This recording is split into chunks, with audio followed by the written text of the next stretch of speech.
Venerable Chancellor, Venerable members of the Mahasangha and clergy of other religions, Vice Chancellor, Deans of faculties, members of the University Council and the Senate, members of the academic, administrative and non-academic staff of the university, invitees, parents, well-wishers and dear graduates. When I was invited to deliver this convocation address, I was not certain in what language I should address you. But after consulting the Dean of Management Studies and Commerce, I have decided to address this convocation in the English language for two reasons. Firstly, your medium of instruction has been English. Secondly, English is a national language according to the Constitution of Sri Lanka. Sinhala, Tamil and English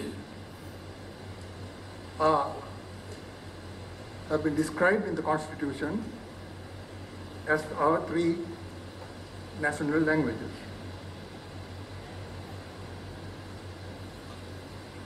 So first of all, then, may I extend my thanks to the Vice Chancellor, the Dean of the Faculty of Management Studies and Commerce, and others for the kind invitation to me to deliver this convocation address. A convocation is an important occasion both to the university as well as the graduates and their parents, relations and friends. This day is the culmination of years of disciplined work and effort on the part of the graduates. And we should never forget the time and effort devoted for your benefit by your teachers, your parents, your relations, and various other persons would have also supported you in your efforts during these years. Therefore, while you justifiably rejoice in your hard-won achievement today, you must also remember with a sense of gratitude all those who have helped you to get to this position. I understand that many, or perhaps all of you, are already professionals in different fields. Professionalism is not only about knowledge and skills. It is very much about attitudes and values. And one of the foremost values is a sense of gratitude and a realization that very little in life can be achieved singly or alone and without the support and comfort from others. There are other attributes of a professional. Discipline is one of them. Discipline as to time, discipline as to dress, discipline in respect of all aspects of work. Personal discipline in relation to food, sleep and leisure. financial discipline. It is really personal discipline and the habits of concentration and focus that it gives, that you will carry over to your work in society. Lax work habits and an haphazard work ethic derives from a lack of personal discipline. This, like most desirable things, you need to work at. It will not come to you without persistence and effort. Most of you will work in the field of management or related fields. Good management is not about solving problems. Good management is about having the foresight and the skills to prevent problems from occurring in the first instance. Crisis management is also a form of management. But very often, crises occur due to negligence, inattention, poor oversight, and lack of anticipation. Under these circumstances, crisis management may be necessary, but not always praiseworthy. It is an extremely costly exercise to solve a crisis that you yourself may have created. You will therefore have to build institutions and help to strengthen existing institutions. Over the last 25 years or so, we are going through a growing period where personalities dominate over institutions. Personalities are important, particularly personalities who can provide strong leadership. But problems begin when personalities override institutions, weaken and disable them, and erode the delicate checks and balances that sustain a healthy society. The result of such actions over time would be instability, unrest, frustration, a sense of injustice, and ultimately a disrespect for law and order. Good and healthy institutions are the glue which binds society and strengthens social acceptance. Personalities must therefore extend the range and value of institutions and appreciate the real worth of structures and mechanisms that would outlast their own limited lifespans. This is something that it would be wise to bear in mind as you pursue your careers. Apart from routine work, and good routine is very important, you should strive to build something of lasting value while discharging your responsibilities.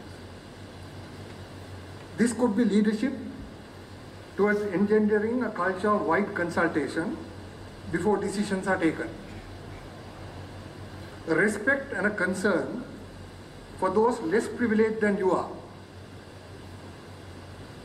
and setting standards of care towards your employees which go beyond minimum legal requirements, or establishing values and a culture which display a zero tolerance towards dishonesty and graft. The range of things that you can do is quite large.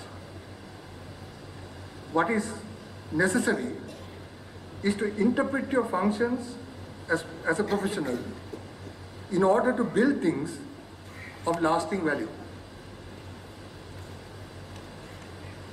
The education that the University of Sri Jawaharlanapura has provided would have given you some of the tools necessary for your working life. But your professional duty is to deploy these tools not towards the pursuit of mere routine or self-aggrandizement, but to bring your enterprises to a higher level of progress and sustainability. In order to do this, it is essential to combine knowledge with a strong system of values. In my view, professionalism, values, and leadership cannot be disaggregated. They constitute a dynamic whole. Professionalism is not only about knowledge and skills. It is not only about experience. All these have to be grounded on a value base. We talk about business ethics. We talk about transparency and accountability. We speak of good governance. None of these is possible without a solid base of values. You have to work out what your own bottom line is. You have to determine the line that you will never cross, whatever the incentives, whatever the blandishments, whatever the temptation. Your professionalism, your capacity for leadership, and indeed the quality of your leadership will depend upon that. I myself have determined this line for myself. On one occasion, I turned down a very lucrative offer of both position and wealth because my sense of values did not permit me to accept a post in an area which I thought would be ultimately detrimental to people and to society. This is where you draw a distinction between what is legal and, according to your lights, what is moral. Please understand that if you are going to be a good professional, you must first be a good human being. And to be a good human being, you must have a sound moral base, a sound base of values, and thresholds that you will never cross. You must become capable of this. If not, you will never be a good leader. At a time when leadership is an increasing requirement of professional conduct. You cannot lead a team simply by precept. You will have to lead by example. People are very cynical about what you say if your deeds don't match up to your words. Therefore, please understand that professionalism, values, and leadership are not separable. If you don't integrate these three things, you may be accommodated, you may be obeyed, you may even be feared, but you will never be respected.